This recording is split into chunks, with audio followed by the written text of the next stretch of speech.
Bonjour les sportifs connectés, c'est Jérôme du blog montrecardiogps.fr. Ça y est, j'ai mis à jour ma Suunto 7 et donc je vais vous montrer le détail de tout ce que ça ajoute. Alors il y a des fonctionnalités de deux ordres. La première, super intéressante, que j'attendais depuis la sortie de la Suunto 7, c'est le suivi d'itinéraire. Si vous allez voir, si vous avez lu mon test initial de la Suunto 7, c'était selon moi ce qui manquait à cette montre. Si vous ne l'avez pas encore lu, vous pouvez y aller, c'est dans les commentaires, je vous mettrai le lien vers l'article sur le blog. Et puis la deuxième catégorie, c'est des options relatives à l'autonomie. Alors avec une option qui permet d'augmenter l'autonomie en dégradant la précision GPS et en ajoutant Fuse Track, ça c'est quelque chose un petit peu inattendu sur cette montre. Et puis la deuxième option, c'est au contraire de dégrader l'autonomie pour allumer l'écran en permanence avec un mode économie d'énergie. Je vous présente tout ça dans le détail. Une fois que je vous aurai présenté tout ça, dites-moi dans les commentaires si vous estimez qu'avec cette mise à jour, la Suunto 7 devient une montre outdoor. En fait, avec cette mise à jour, la Suunto 7 a la cartographie, des cartes de chaleur, du suivi d'itinéraire. Tout ça, ça m'a été très utile lors de mes sorties à l'alpinisme. Maintenant qu'elle suivi d'itinéraire, ça peut être très utile en trail et d'autres sorties de course à pied ou vélo. Donc dites-moi dans les commentaires si je vais bientôt travailler sur mes recommandations pour la fin d'année, pour les choix de montres GPS pour Noël. Et donc, est-ce que selon vous, la Suunto 7 mérite maintenant d'être dans la catégorie des montres outdoor, des montres de trail? Est-ce qu'elle mérite d'être comparée à une Fenix 6 Pro par exemple? Avec un petit peu moins d'analyse sportive, mais en utilisation outdoor, avec les cartes de chaleur, la cartographie qui est très belle, et puis le suivi d'itinéraire. Voilà, moi je suis un petit peu hésitant, je suis curieux d'avoir votre avis. Les principales nouveautés, on va les trouver dans la page de configuration du profil sportif juste avant le démarrage. Et bien sûr, la sélection d'un itinéraire. Ça, c'est le gros attendu. Donc on a là les différents itinéraires qui sont dans la mémoire de la montre. Donc là, j'en ai que deux. On peut rien faire, on peut pas... voilà, quand on clique dessus, en fait, on le sélectionne. On ne peut pas avoir plus de détails que ça. Mais on a quand même la forme de l'itinéraire. Ensuite, on a un mode économie d'énergie sur lequel on a deux actions possibles. La première, c'est de faire évoluer la précision de la géolocalisation. Donc le mode meilleur, c'est le mode GPS 1 seconde, c'est le mode classique. Et puis on a maintenant une précision bonne qui va en fait dégrader un peu la précision du GPS, puisque la Suunto 7 ne prendra plus qu'un point toutes les 10 secondes, mais elle activera aussi Fuse Track. Alors pour ceux qui ne connaissent pas Fuse Track, je l'ai testé lors du test de la Suunto 9 Baro. C'est une fonctionnalité qui est arrivée avec la Suunto 9 Baro, et ça améliore énormément la précision des traces de course à pied en mode dégradé. Alors, ce qui m'a surpris ici, c'est que lorsqu'on sélectionne Fuse Track, dans le petit texte qui est là, Suunto annonce que Fuse Track améliore la qualité de suivi quand vous courez ou faites du vélo. Or, ça, c'est quelque chose sur la Suunto 9 qui ne marchait pas du tout. Le vélo et Fuse Track, ça ne fonctionnait pas du tout. Donc là, il faudra que j'expérimente un petit peu ça. Voir les résultats, déjà confirmer les résultats en course à pied, voir si c'est aussi bon que sur la Suunto 9, puisque sur la Suunto 9, ça ne relevait pas un point toutes les 10 secondes, mais un point toutes les minutes. Donc c'est pas exactement le même algorithme que la Suunto 9. Et puis il faudra que je vérifie cette affirmation de l'utilisation de Fuse Track en vélo.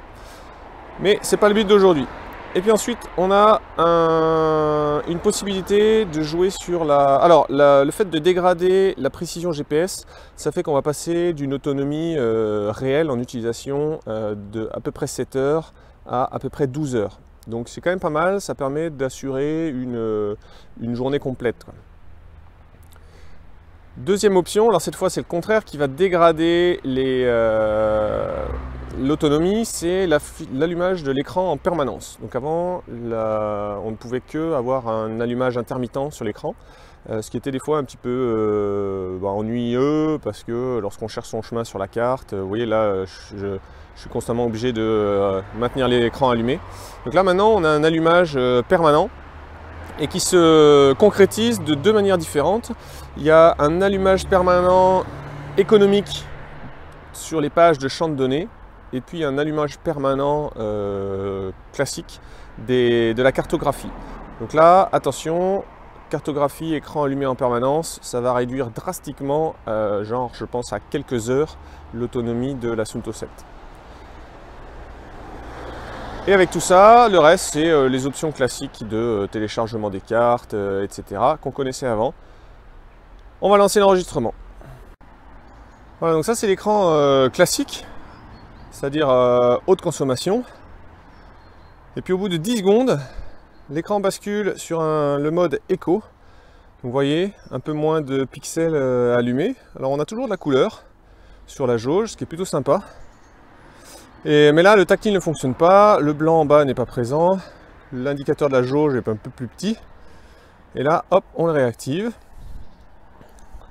Dans ce mode, donc, la cartographie est toujours active. Et là, vous voyez, en bleu, c'est l'itinéraire que je dois suivre, avec la distance jusqu'à l'arrivée, le dénivelé jusqu'à l'arrivée, 3 mètres. Alors là, ça doit être le D+, et là, le D-. Bon, en gros, je suis sur du plat. 3 mètres, c'est vraiment négligeable. Et puis, le petit truc sympa, c'est si jamais j'ai oublié de charger mon itinéraire, eh bien, je peux encore y accéder ici. Je peux encore changer les paramètres d'économie d'énergie. Donc là, c'est si j'étais un petit peu étourdi au moment de lancer l'enregistrement de l'activité. J'y ai accès en cours de route et ça, c'est plutôt pas mal. Alors hop, je fais une petite correction. À droite, c'est pas le D-, c'est le temps estimé jusqu'à l'arrivée. Donc là, j'ai 760 mètres. Je me suis un petit peu éloigné de l'itinéraire puisqu'on ne voit plus l'itinéraire bleu. Mais si je me tourne, peut-être qu'on le verra. Non, vous voyez, il part par là. Et là, donc, vous voyez que avec la vitesse à laquelle je trottinais, la Suunto 7 estime qu'il me faudra 7 minutes pour arriver jusqu'à l'arrivée. Je me suis éloigné de l'itinéraire pour voir si on avait une alerte de sortie d'itinéraire, ce qui n'est pas le cas, j'ai rien eu. Et puis bien sûr, à tout moment, on peut changer l'apparence de la cartographie et si je veux passer en carte de chaleur course à pied et que je dézoome un peu, voilà, j'ai la carte de chaleur. Donc là je vois que l'itinéraire que j'avais tracé part sur une route un petit peu plus chaude que ce que j'ai pris en réalité, donc je vais faire demi-tour et je vais aller poursuivre là-bas. Alors si vous ne l'avez pas encore eu sur votre Suunto 7, cette mise à jour, c'est peut-être normal.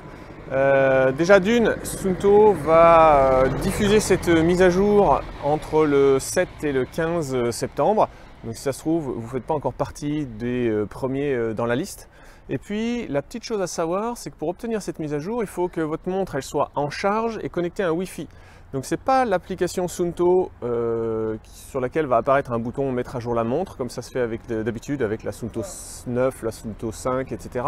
C'est pas non plus l'application Wear OS qui gère cette mise à jour, c'est bien la montre elle-même. Donc il faut que la montre soit connectée à un Wi-Fi. Ça peut être le Wi-Fi de partage de connexion de votre smartphone, ça marche très bien. Et puis elle soit sur le dock de recharge. Bon, maintenant la question que je vous pose, et répondez-y en commentaire, c'est: est-ce que cette mise à jour fait de la Suunto 7 une montre outdoor? Suunto, en termes de marketing, ne market pas la Suunto 7 comme une montre outdoor. Moi, je pense que maintenant qu'il y a la cartographie, vous avez vu, hein, la cartographie est splendide, je l'ai utilisée même en alpinisme. Les cartes de chaleur ont aussi leur utilité, alors pas forcément tout le temps, mais typiquement sur mes sorties alpinisme, c'était intéressant de les avoir. J'en avais fait un compte rendu dans un article sur le blog. Là maintenant on gagne un petit peu en autonomie, on peut passer à 12 heures en utilisation cardio GPS. Donc dites-moi si selon vous, la Suunto 7 mériterait que je la classe dans les montres outdoor, dans ma sélection que je ferai bientôt, dans mes recommandations pour Noël, par catégorie. Est-ce que je la classe dans la catégorie des bizarreries? Ou est-ce que maintenant qu'il y a toutes ces options, notamment le suivi d'itinéraire et la cartographie, est-ce qu'elle mérite que je la confronte à une Fenix 6 Pro par exemple?